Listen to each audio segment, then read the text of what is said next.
Bonjour et bienvenue dans ce journal. Être senior et au chômage n'est pas une fatalité. L'association des cadres multi-employeurs veut le prouver. Elle pousse ses membres, pour la plupart des seniors, à développer le concept du travail en temps partagé. Le principe est simple. Les seniors sollicitent un emploi à temps partiel auprès de jeunes entrepreneurs. Les seniors multiplient les emplois et les jeunes sociétés profitent de leur expérience. Davantage d'explications dans ce sujet de Flore Daven, tournée à la pépinière Novitech à Cergy-Pontoise. J'ai 58 ans, je suis dans l'informatique, donc trouver un travail dans une société de service à 58 ans d'informatique, c'est mission impossible. Pas facile de trouver un poste à temps plein lorsque l'on est en fin de carrière. Le travail en temps partagé offre une belle alternative à l'emploi des seniors.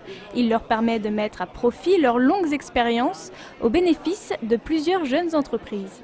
Le cadre qui travaille à temps partagé apporte à l'entreprise des compétences qui sont déjà prouvées. Il a déjà travaillé dans d'autres entreprises, dans des PME, dans des TPE. Un nouveau mode de travail qui ravit beaucoup de seniors. Tâches variées, ambiances et secteurs différents. Voilà de quoi redonner le sourire à des cadres qui ont trop longtemps exercé dans le même domaine. Moi, ce que j'aime bien, c'est quand je suis confrontée à des problématiques variées. L'intérêt du temps partagé, c'est qu'on a plein de problématiques différentes, puisque autant d'entreprises, autant de problématiques. Donc c'est ça qui me plaît en fait. Il n'y a pas que les cadres qui y trouvent leur compte. Du côté des jeunes entreprises, cette nouvelle formule leur permet d'embaucher des profils expérimentés sans se ruiner. En tant que petite entreprise, on a du temps à consacrer, mais qui n'est pas suffisant pour un temps plein. Donc des gens qui viennent une fois par semaine ou 2 fois par semaine, ça c'est vraiment l'idéal. Déjà bien implanté en Europe, ce nouveau mode de fonctionnement est amené à se développer de plus en plus sur l'Hexagone. De quoi redonner espoir aux employés de plus de 40 ans et pourquoi pas être une des solutions au problème du taux de chômage des seniors en France. L'année 2010 n'a pas épargné les seniors, donc en Ile-de-France. Sur un an, le nombre de chômeurs de plus de 50 ans a augmenté de 12,8% dans la région. Sur le département, le chômage dans son ensemble poursuit sa progression. D'après les chiffres de Pôle emploi, à la fin du mois de décembre, le nombre de chômeurs de catégorie A a augmenté de 1%. Ils sont désormais 56 500 dans le Val d'Oise. Sur un an, la hausse est de 5,1%. Toutes catégories confondues, elle atteint même 6,3% de plus que l'année dernière. Sans transition, en ce début d'année 2011, le parc naturel régional du Vexin a rendu hommage à l'un de ses fondateurs, Jacques Dupaquier, qui avait participé activement à la création du PNR. Décédé le 23 juillet dernier, cet historien français s'est impliqué très tôt dans le combat pour la préservation des paysages naturels du Val d'Oise. Je vous propose d'écouter Jean-Pierre Becquet, le vice-président du PNR. Il nous parle de Jacques Dupaquier au micro de Flore Daven. C'est son combat, c'est ces qui ont réussi à entraîner l'adhésion des élus, des populations, et qui a permis en 1995, de créer le parc naturel régional. C'est sa volonté de défendre un territoire qui à l'époque pouvait être agressé par une évolution un peu inconsidérée de l'urbanisme, et il a placé au centre l'idée que le Vexin français devait avoir une structure qui le protège et qui permette de le développer.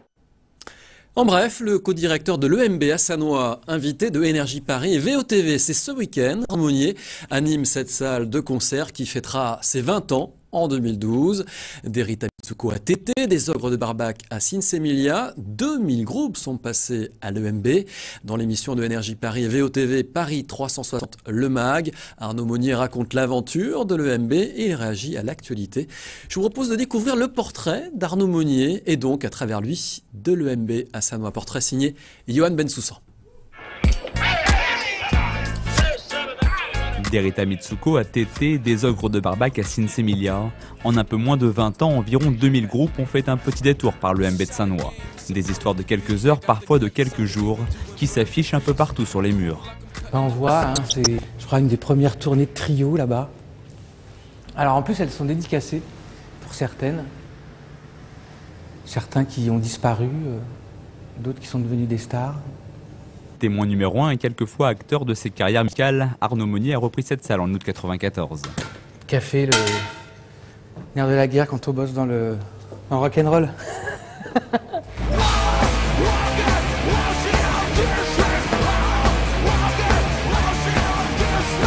Une aventure qu'ils partagent avec Pascal Stirn. Amis de lycée, ils ont fait leurs études de commerce puis de cinéma ensemble. Reprendre cette salle a été un coup de cœur, un pari aussi. À la fois avec peu de budget, une équipe particulièrement réduite puisqu'on était 2. La quarantaine, les 2 amis co-directeurs travaillent avec une petite dizaine de salariés pour faire vivre le lieu. Une salle de concert de 500 places, mais aussi une scène de résidence pour les artistes en création. Et un étage plus haut, quelques mystères. Si, j'ai plein de trucs marrants. Mais ils sont marrants.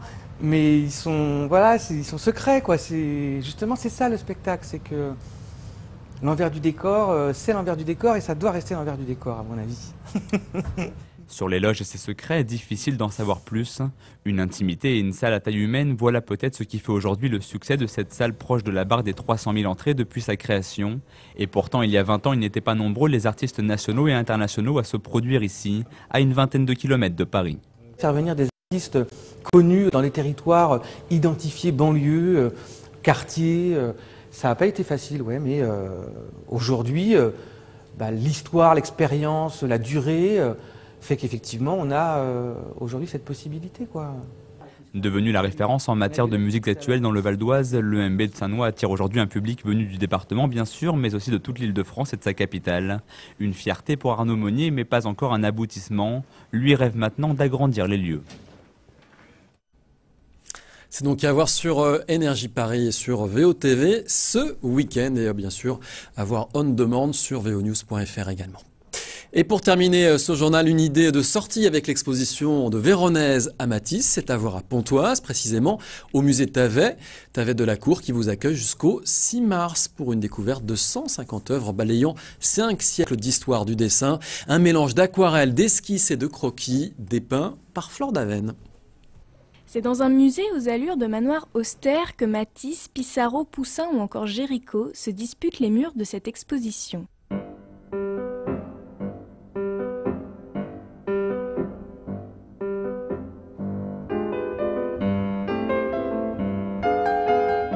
Des artistes appartenant à des univers singulièrement différents qui rendent compte de la diversité des œuvres présentées. Pour le grand public, je dirais, c'est aussi une façon de confronter à travers les siècles l'évolution des techniques, à la fois leur permanence, parce que travailler à l'encre sur du papier avec une plume ou un crayon, ou une huile de plomb ou un fusain ou une sanguine, tout ça reste assez constant. Ce n'est pas des techniques qui évoluent en elles-mêmes, mais ce que les artistes, en fonction des époques, font avec les techniques. Très peu montrés au public car ils doivent être conservés à l'abri de la lumière, ces dessins sont le reflet d'un premier jet de l'artiste, d'un essai ou d'un brouillon. Seules les silhouettes griffonnées, les paysages esquissés et les portraits crayonnés sont mis à l'honneur. Ça demande une attention, le dessin. C'est moins une image qui vient vers vous comme la peinture, qui souvent que l'on croit posséder parce qu'on a compris le sujet, etc. Le dessin, ça suppose un petit peu de rentrer dans l'écriture de l'artiste. Il faut aller le chercher, il faut aller le regarder de près. Débutée il y a déjà 130 ans, cette collection s'est enrichie par de nombreuses donations et a été complétée par des achats occasionnels. Plus de 1000 œuvres d'époque, d'artistes et de techniques différentes. Parmi elles, un florilège présenté au public comme un voyage dans l'histoire de l'art. Voilà à voir actuellement donc, pourquoi pas ce week-end. Ce journal se termine, merci de l'avoir suivi et donc très bon week-end à tous.